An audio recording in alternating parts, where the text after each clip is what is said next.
Komisi Nasional Hak Asasi Manusia, Komnas HAM, menyatakan telah melayangkan surat panggilan kepada Direksi PT Jasa Marga dan pimpinan Polda Metro Jaya.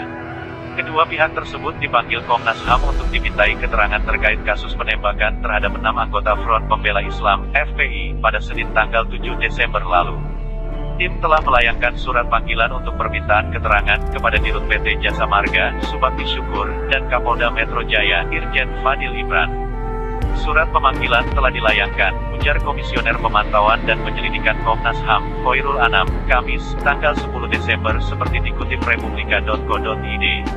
Anam menyatakan, Komnas HAM telah melakukan permintaan keterangan berbagai pihak lainnya, yakni FPI, saksi, keluarga korban, serta masyarakat.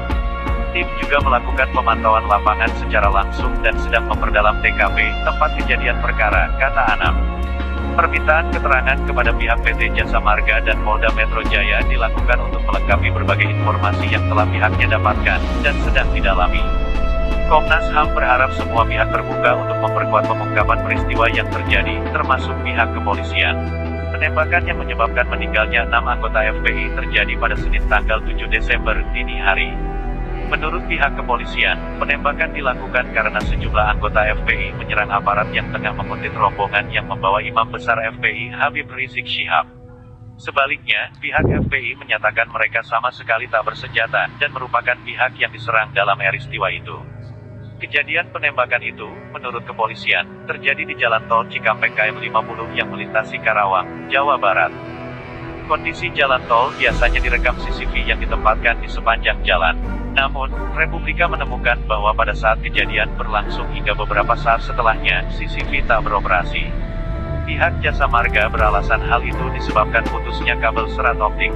Komisioner Komnas HAM, BK Ulum Hapsara mengatakan, sejak hari kejadian, tim pemantauan dan penyelidikan khusus dari Komnas HAM sudah mulai melakukan investigasi. Kami juga sudah olah tempat kejadian perkara, kata dia. Dari berbagai upaya itu, titik terang mengenai kronologi peristiwa sudah mulai muncul.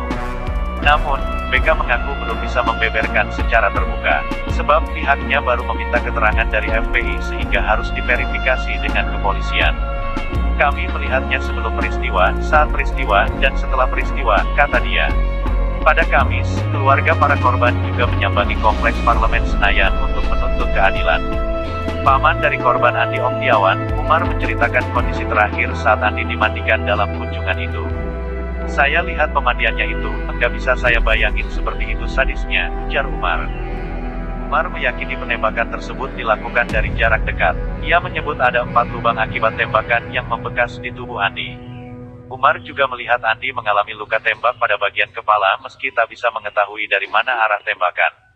Yang saya tahu bolong belakangnya, kata Umar sembari menunjuk bagian belakang kepala. Tapi, matanya memar, kata dia. Kepala Biro Penerangan Masyarakat Divisi Humas Polri, Brigjen Awi Setiono, mengatakan, polisi mempersilakan Komnas HAM membentuk tim guna mendalami kasus tersebut. Saat ini, penyelidikan kasus tersebut di kepolisian telah diambil alih Polri. Menurut Awi, pihaknya siap membantu Komnas HAM dalam pengumpulan data. Kami akan membantu terkait data yang dibutuhkan, katanya. Hingga Kamis, belum ada pernyataan dari pihak kepolisian apakah Kapolda Metro akan memenuhi panggilan Komnas HAM.